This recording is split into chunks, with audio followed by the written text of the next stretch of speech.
ભગવાન તો ઓળખી જાય તરત. ત્યાં દંભ ચાલે નહીં, ત્યાં દેખાડો ન ચાલે.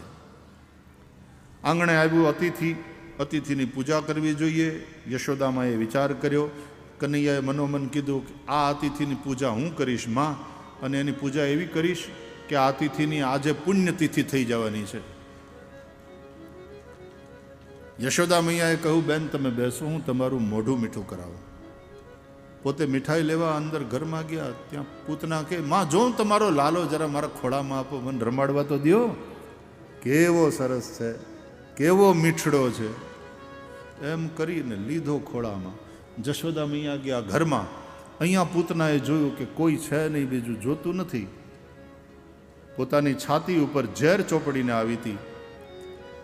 બાલકૃષ્ણ પ્રભુના મુખમાં એણે ઝેર ચોપડેલું પોતાનું સ્તન પ્રભુને આપ્યું.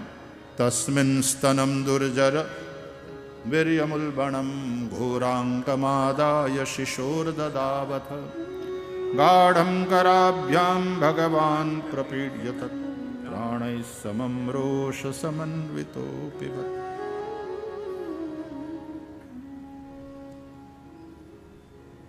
ભગવાને એનું વિષ પીધું.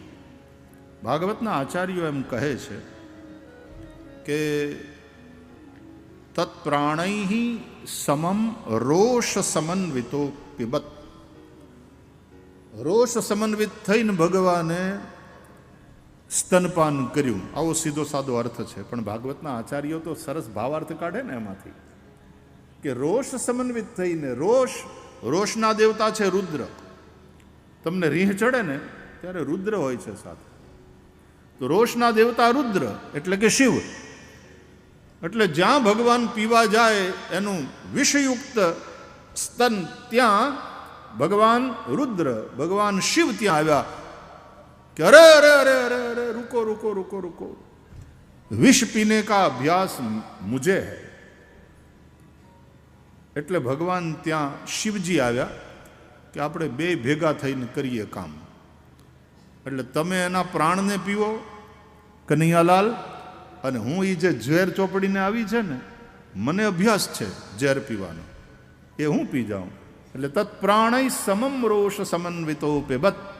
આ શ્લોકનો અર્થ આચાર્યોએ કર્યો કે પ્રાણનું પાન બાલકૃષ્ણ પ્રભુએ કર્યું, અને વિષ્ણુ પાન રોષના દેવતા રુદ્ર ભગવાન શિવે કર્યું. ભગવાને પૂતનાનો ઉદ્ધાર કર્યો.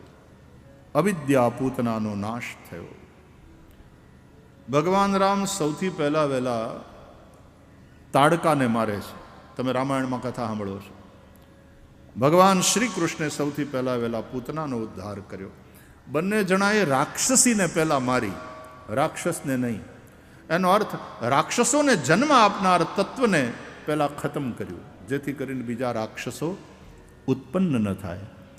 રાક્ષસો એટલે આસુરી વૃત્તિને જન્મ આપનારું તત્વ, એનું નામ અવિદ્યા. રામાયણમાં તાડકા એ દુર્વાસનાનું પ્રતીક છે. ભાગવતમાં પૂતના એ અવિદ્યાનું પ્રતીક છે. ભગવાને અવિદ્યારૂપી પૂતનાનો ઉદ્ધાર કર્યો.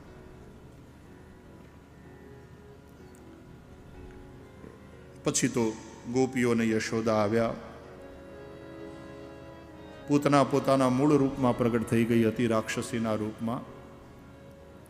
કૃષ્ણ રડતા હતા ત્યાં એની છાતી ઉપરથી બાલકૃષ્ણ પ્રભુને ઉઠાવી ગૌશાળામાં લઈ ગયા. અને બધી ગોપીઓ, યશોદાને બધાએ કે આ કોઈ રાક્ષસી આવી હતી આપણા લાલાને મારવા માટે, એને પાપે એ મરી.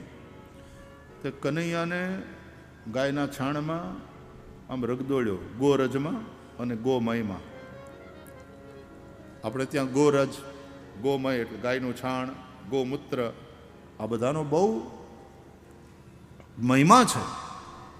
પંચગવ્ય કરણ બ્રાહ્મણો જે કરે ને યજ્ઞની અંદર, અને એનાથી પ્રોક્ષણ કરે, આખી યજ્ઞ ભૂમિને પવિત્ર કરે. ઓમ પવિત્રે સ્થો વૈષ્ણવ્યો સવિતુર્વાહ પ્રસવોત્પન્નામ યચ્છદ્રેણ પવિત્રેણ સૂર્યસ્ય રશ્મિભિઃ તસ્ય તે પવિત્રપતે પવિત્રપૂતસ્ય કરીને પવિત્ર કરે આખી યજ્ઞ ભૂમિને. એટલે શ્રી કૃષ્ણને પણ એમાં રગદોળ્યા. ગાયના પૂંછડા કનૈયાની માથે ફેરવ્યા, ગાયો દ્વારા રક્ષા કરી ગોપાલની, અને પછી યમુનાજીના જળથી ઓલી ધ્રોખડ આમ હાથમાં લઈ અને યમુનાજીના લોટામાં જળ ભર્યું હતું ને એમાં આમ બોળી બોળી શ્રી કૃષ્ણના એક એક અંગો, બાલકૃષ્ણ પ્રભુના એક એક અંગોનું પ્રોક્ષણ કરતા કરતા કવચનો પાઠ કર્યો. યશોદા અને બધી ગોપીઓએ પોતાના લાલાની રક્ષા કરી. અવ્યાદજોંગ્રિમણિમાંસ્તવ જાન્વથોરુ યજ્ઞોચ્યુત કટિતટમ જઠરમ હયાસ્ય રુત્કેશવસ્ત્વદુર ઈશ ઇનસ્તુ કંઠમ વિષ્ણુર્ભુજમ મુખમુરુક્રમ ઈશ્વર કમ. ભગવાનના જુદા જુદા નામથી બાલકૃષ્ણ પ્રભુના જુદા જુદા અંગોની રક્ષા કરી. તમને સમજાય છે કઈ? ભગવાનના નામ દ્વારા ભગવાનની રક્ષા કરી. એનો અર્થ શું થાય? જે રક્ષા કરે એ રક્ષક મોટો, કે જેની રક્ષા થાય એ રક્ષિત મોટો? તો સીધી સાદી વાત છે કે રક્ષિત કરતા રક્ષક મોટો. એટલે ભગવાનના નામથી ભગવાનની રક્ષા કરી. એટલે ભગવાનનું નામ છે એ રક્ષક છે અને ભગવાન રક્ષિત છે. કોણ થયું મોટું? તો કે નામ. એટલે કે છે કે ભગવાન કરતાંય ભગવાનનું નામ મોટું છે. રામ સે બડા રામ કા નામ. ભગવાન નથી મળતા, ભગવાન કેમ મળે, ભગવાન કેમ મળે, કેવી રીતે ભગવાન મળે, કોને કોને મળ્યા હતા, આવા બધા પ્રશ્ન થાય. ભગવાન કેમ મળે ને ક્યાંથી મળે જવા દો. નામ તો તમને મળ્યું જ છે ને. સંતો દ્વારા, આપણા સદગુરુ દ્વારા આપણને નામની પ્રાપ્તિ થઈ છે.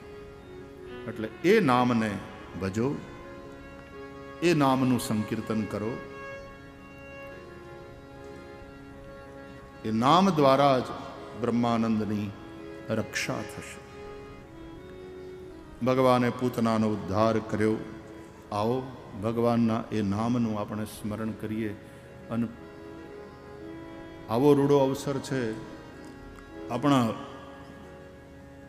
આદરણીય મુખ્યમંત્રી તો અહીંયા આવી અને સંબોધન કરીને ગયા, પણ દેશના યશસ્વી વડાપ્રધાન નરેન્દ્રભાઈ મોદીજીએ પણ આપણના માટે સંદેશો મોકલ્યો છે.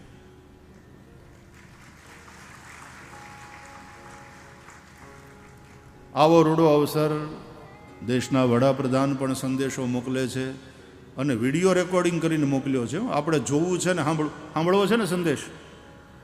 માનની વડાપ્રધાનને આપણને કંઈક કહે છે, એ કાન દઈને સાંભળજો, ધ્યાન દઈને સાંભળજો. આ રીતે વર્ચ્યુઅલ આપણા વડાપ્રધાનની પણ ઉપસ્થિતિ થાય છે આ ઉત્સવની અંદર. એ આપણા માટે ખૂબ આનંદનો વિષય છે. આવો આપણે આદરણીય વડાપ્રધાનનો સંદેશો સાંભળીએ.